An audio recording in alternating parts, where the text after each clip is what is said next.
Hello friends, this is Adam with Movie Guy 365, and in this video I'm going to give you my May 2022 movie recommendations.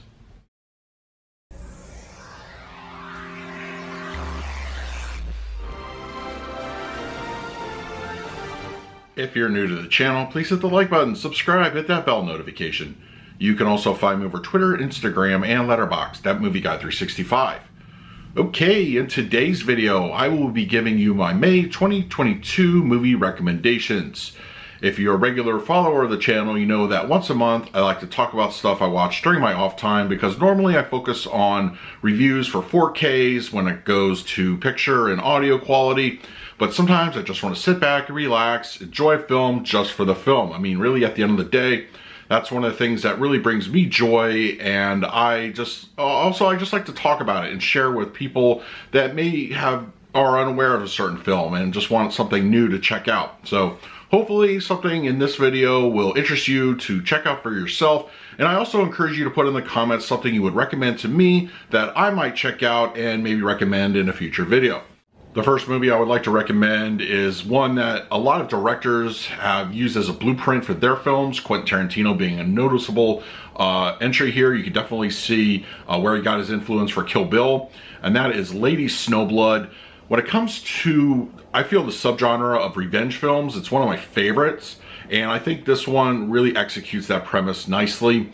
It's got great visuals, the protagonist is good, and you know, she kicks a lot of ass. So I enjoyed this one immensely, and of course, if you pick up the Criterion, it comes with the sequel. And once again, Quentin Tarantino, he definitely borrowed a lot for Kill Bill, you know, as far as visuals and style, and this is one of those. But I recommend it. It moves at a brisk pace. It's only about an hour and a half or so. So yeah, if you want to see some good cinema, especially when it comes to revenge movies, I recommend Lady Snowblood. And this is often dubbed as like the most Alfred Hitchcock film that Hitchcock did not direct, Charades, starring Cary Grant and Audrey Hepburn. You have movies today, especially with directors like M. Night Shyamalan, that utilize a twist to it. And some rely on the twist more than the actual story itself. But I feel that Charade, it's definitely one of those movies that does it well. And I really am a fan of Cary Grant and Audrey Hepburn in this. I love the style. I think it definitely is one of those movies that really, once again, a lot of directors today borrow from. I think it's awesome. It's well done. And after rewatching it recently, I could see where, the Hitchcock analogy comes in. I enjoy this one a lot, and I think it moves at a good pace. It's cool. It's very cool. Charade on Blu Ray from the Criterion Collection. Watch that one. Speaking of Hitchcock, Universal released 5 films this month of some of his lesser known movies. Family Plot. This one has some good great characters. It has 2 sets of like a man and woman pairs that at first you're like, they have really nothing to do with each other. One's like she's a quote-unquote psychic, and her boyfriend is helping her kind of con a woman. And then on the other hand, you have a pair of kidnappers that they kidnap somebody and then exchange it for a diamond. And I love how the 2 stories interconnect, and it really has some good acting in it, I think. And there's also some, if you're familiar with some character actors, there's some familiar faces in here. But I don't want to ruin any kind of, spoiler or plot or anything, pun intended. But yeah, Family Plot, lesser known Hitchcock film. Actually, it was the last Hitchcock film, which kind of sad, but you can see where the director just had a lot of his years of experience. And I think awesome film, really cool. Check out Family Plot. During my Monday video, Lionsgate is releasing a new Steelbook edition of this film, and it made me want to just recommend the movie itself, because I feel it doesn't get a lot of love, and it's a modern day crime drama / a little bit of a Western type to it. and that is Hell or High Water, starring Jeff Bridges, Chris Pine, and Ben Foster. I like this one, I really do. And if you want a good crime drama and with some great acting talent here, this one is fantastic. Chris Pine, despite, him playing, some, I would say, roles, such as Steve Trevor, which he's pretty much known for, and of course Kirk and the new Star Trek films by Abrams, I like his character pieces, I think, a lot more than those bigger budget films. I recently saw him in Smoking Aces, and it just reminded, like, this guy has got some talent, and it really shows off here. And of course, Jeff Bridges is awesome, and Ben Foster does a wonderful job. I think the cast in this is awesome. You should definitely check this one out. Hell or High Water, I do recommend this one very highly, and I'll be revisiting this one very, very soon. This next title I just recently watched, and I think the visuals are absolutely gorgeous. And Weathering with You on 4K, beautiful film. It has a great surreal quality to it. It's about a young man that's, has run away, and he's trying to, get a job, get work, and he's still of school age, so a lot of people aren't going to hire him because of his age.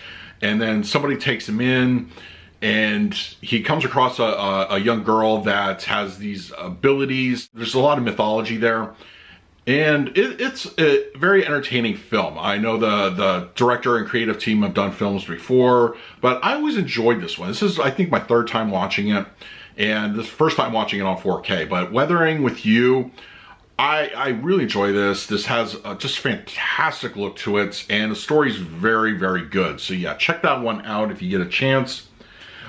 This one recently last week came out on Blu Ray for the first time, at least here in the States. And I remember seeing this one in the theater, and of course, based off of true events, The Ghost and the Darkness, Michael Douglas and Val Kilmer. And this is about, of course, two man-eating lions in Africa. Michael Douglas plays a hunter that goes down trying to stop the lions. And I actually did see the one lion in the museum in Chicago a few years ago. It was kind of creepy, especially if you know the film. And of course, the actual history is a little bit different, obviously, than the film, but it's really compelling. I think it's very underrated also. I can't think of anybody that honestly never liked this film. I think it's one of those that if you watch it, you really enjoy it. But yeah, I'm very happy to finally own the Blu-ray edition of this, and I'll be watching it very, very soon. I'm so happy that this is out on physical. But yeah, I recommend the film because it is cool.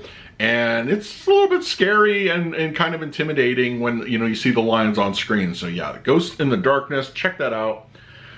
This one I picked up as a blind buy a couple months ago, last year. And this is from actor and now director Robin Wright. This is her feature film debut as far as a director goes, and that is Land. I like this one. I do. As a first-time director, you could definitely see the inexperience at play, but I still feel it delivers a good story. It could use a little fleshed out. I think it's only about an hour and a half. It's just one of those movies that I think you could have added probably about 10 more minutes, a little bit of character development, and it would have been, I think, so much better. But as it stands, it's a cool film. She plays a woman that lost her family, and she just wants to get away from life, like just completely live off the grid, get a cabin in the mountains, just be left alone. And of course, things don't go according to plan. She has a lot of growth to do, and I really enjoyed this movie. I think it's a great first effort from her, and seeing her name attached to something else, as a director, I would definitely check it out. But yeah, watch Land. I don't think you'll be disappointed. I just watched this one actually yesterday. Milos Forman, Ragtime. Really just. This movie is pretty heavy. There's a lot of, it's funny because it starts off very jovial, turn of the century, 1900s, but then there's things that happen with some of our main characters, and of course it deals with race relations, wealth, and just some crazy twists and turns as far as characters. And I believe it's based off of true events too. I apologize for not looking into that beforehand, but this movie, I don't know, it just doesn't get, I don't feel it gets talked about nearly enough, but it's very compelling, and it has some great characters. I mean, there's some actors in this one that you never knew, like, like they started out really early. Like Jeff Daniels, there's a appearance from Samuel L. Jackson very early. I think even before he did Coming to America, like he's in this one. And of course, you have some great legends in this one. James Cagney, unrecognizable, but yeah, I would check. It's lengthy. It moves at about 2.5 hours, but it's cool, like kind of just to see what unfolds on screen. And the music, it's really period centric, and I think it works absolutely well in this. So yeah, Ragtime, this is the Paramount Presents Blu Ray edition. So yeah, check that one out. And finally this month, from director Denis Villeneuve, Prisoners. Speaking of heavy, another one that just really kind of, if you're gonna watch this one, watch something very light after. I'll just say that. Of course, Hugh Jackman, Jake Gyllenhaal. It's really just a compelling film, and of course it has cinematography from Roger Deakins, who's one of my favorite cinematographers. Yeah, Prisoners. This one, it's about a father that loses his daughter and the daughter's friend.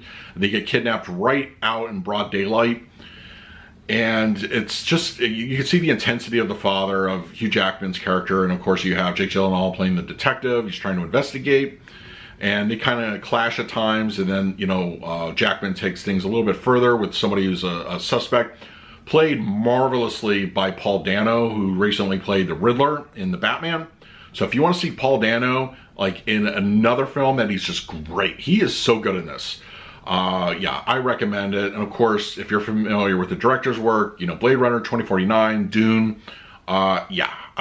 this is definitely a film that, once again, very heavy, but it is absolutely worth checking out for yourself. So those are my May 2022 movie recommendations. If you're interested in any of these titles, I will leave an Amazon link in the comments section. If you use it, it really helps out the channel. But also let me know, what would you recommend to me to check out for a future video? In the meantime, please like, subscribe, hit that bell notification. So until next time, this is Adam with Movie Guy 365. I will see you at the movies.